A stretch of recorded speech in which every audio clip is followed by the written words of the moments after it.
अस्सलाम वालेकुम दोस्तों, कैसे हैं? सब ठीक ठाक हैं, खैरियत है। मुबीन जाफर भट्टी, एडवोकेट हाई कोर्ट, आप खिदमत में हाजिर हूँ।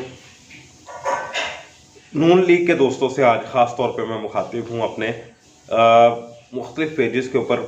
वो सीता वाइट और पता नहीं किस किस की तस्वीरें और क्या क्या वो इल्ज़ामात खान साहब की ज़ात के ऊपर लगा रहे हैं।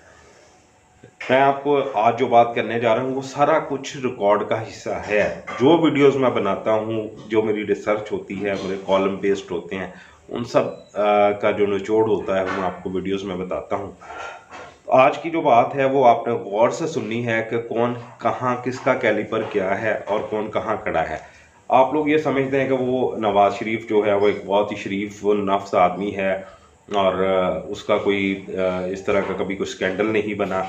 अब शख्सियत भी अगर दोनों की देखी जाए तो वो शख्सियत भी इस तरह की है कि उसका स्कैंडल बनना ही नहीं चाहिए वैसे। दूसरी बात यह है कि खान साहब को अगर देखा जाए तो वो एक क्रिकेट किंग रहा है शख्स, और पूरी दुनिया में क्रिकेट में उसने अपनी छाप छोड़ी हुई है। 1970 से में वो क्रिकेट में आए। पहला बॉल जब इमरान खान साहब ने फेंका तो वो गलत साइड पे फेंक दिया था। यानी जो पिच थी, एक प्रैक्टिसिंग पिच होती है, एक जेन्युइन पिच होती है, प्रैक्टिसिंग पिच पे उन्होंने फेंक दिया था। उस वो पहला दिन था। वो दिन से लेकर 2021 आज की तारीख तक 9वां रोज़ा है और वो हेडिंग है हर अखबार की वो शख्स। इमरान खान साहब की बात कर रहा हूँ। दूसरी बात आ जाती है जी, एक वाकया जो आपके साथ सुनाना चाहता हूँ आपको जल्दी से। ये है कि MTV टू मक्का एक डांसिंग गर्ल है, एक मौसीकी की का MTV की एंकर थी लड़की। उसका नाम था किम बारकर। किम बारकर की ये किताब नवाज शरीफ साहब के अदवार में बैंड रही है Pakistan. Gist of the story आपको जल्दी से ये सुनाना बताना चाहता हूँ कि उसने अपनी किताब के अंदर इमरान खान और नवाज शरीफ दोनों का तस्करा किया है।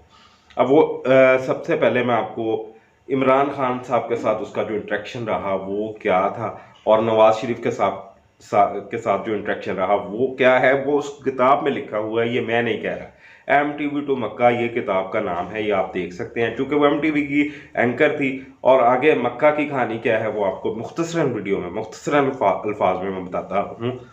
इमरान खान साहब के साथ जब वो मिली और पॉलिटिकल स्ट्रगल इमरान खान साहब कर रहे थे और बनी गाला वो गई। उसने बकौल उसने उसने अपनी किताब में तज़किरा किया कि मैंने कुरान पाक और इस्लामिक जो इंफॉर्मेशन है उसके बारे में इंटरेस्ट अपना शो किया। तो मैंने स्कर्ट पहनी हुई थी, इमरान खान साहब ने मुझे एक चादर अंदर से ला कर दी। वो चादर मैंने मेरी टांगों के ऊपर रखी ताकि ढक जाए, और कुरान पाक के बारे में उन्होंने मुझे बताना शुरू कर दिया। इस्लामिक तालीमात, इस्लामिक टीचिंग्स के बारे में, रिचुअल ऑफ इस्लाम्स के बारे में मुझे बताना शुरू किया। तो फिर हुआ ये कि कुरान पाक जब मेरी बातचीत उनके साथ ये सारी ख़त्म हुई तो मैं बहुत ज़्यादा मुतासर हुई उनकी ये सारी बातें सुन के, उनका मजहबी जो रुझान था और उसको देखते हुए। और ये कारगिल का जब वाक़या हुआ है, ड्यूरिंग दैट पीरियड की स्टोरी है। और उसने कहा जी मुझे इमरान खान साहब ने रुख्सत किया, कुछ इस्लामिक कुतब दी जिसका इंग्लिश में ट्रांसलेशन हुआ था, और कुरान पाक इंग्लिश ट्रांसलेशन वाला मुझे गिफ्ट किया। मैं वो लेकर चली गई, मैंने वो पढ़ना शुरू किया। और during that period Nawaz Sharif, Kargil का इंसिडेंट शुरू हो गया और पाकिस्तान बहुत ही ज़्यादा ट्रबलिंग कंडीशंस में था। नवाज शरीफ के साथ मैंने पाकिस्तान में एक इंटरव्यू किया। उसके बाद नवाज शरीफ साहब के मुझे लव लेटर आने शुरू हो गए, और इन्होंने जब अमेरिका का विज़िट किया, ड्यूरिंग दैट विज़िट इन्होंने मुझसे 2 दफ़ा ये मिले भी हैं।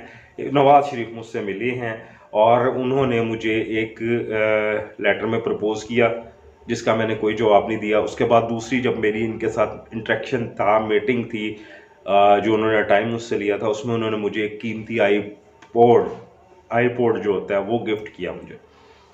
और ये मतलब असल बात थी। उन्होंने कहा कि उसने ये किताब में लिखा है किम बारकर ने कि मैंने ये उस वक़्त मैं बड़ी हैरान हुई कि पाकिस्तान कितनी मिज़रेबल कंडीशंस में है और मसला कश्मीर जो है वो बहुत ज़्यादा हाईलाइटेड है।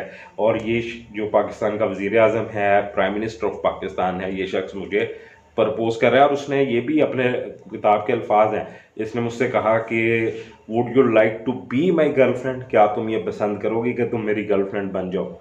ये मैं नहीं कह रहा, MTV टू मक्का किताब मौजूद है, उसमें ये सारी स्टोरी दर्ज है। तो लिहाजा नून के दोस्तों से गुजारिश करूंगा कि जब किसी पर इल्ज़ाम लगाएं तो उसकी तहकीक पहले ज़रूर कर लिया करें। फिर उस औरत ने लिखा जी मैंने वो इस्लामिक टीचिंग्स को पढ़ा और उसके बाद वो मुसलमान हो गई, मक्का वो हज करने गई और उसके बाद आकर उसने MTV टू मक्का किताब लिखी। मरियम उनका नाम है, जो उनका इस्लामिक नेम है वो मरियम है। इस स्टोरी को आप जज भी कर सकते हैं और इसमें आप काइंडली इसको अगर देखना चाहते हैं तो इसकी सारी मालूमात मौजूद है। मुबीन जाफर भट्टी एडवोकेट हाईकोर्ट को इजाज़त दी है। चैनल को ज़रूर सब्सक्राइब करें, लाइक और कमेंट ज़रूर किया करें। अगर किसी को कोई क्वेरी है वो वीडियो में कमेंट ज़रूर करें, मैं उसका जवाब इसको दूंगा। अपना बहुत सारा ख्याल रखिएगा। अल्लाह हाफ़िज़।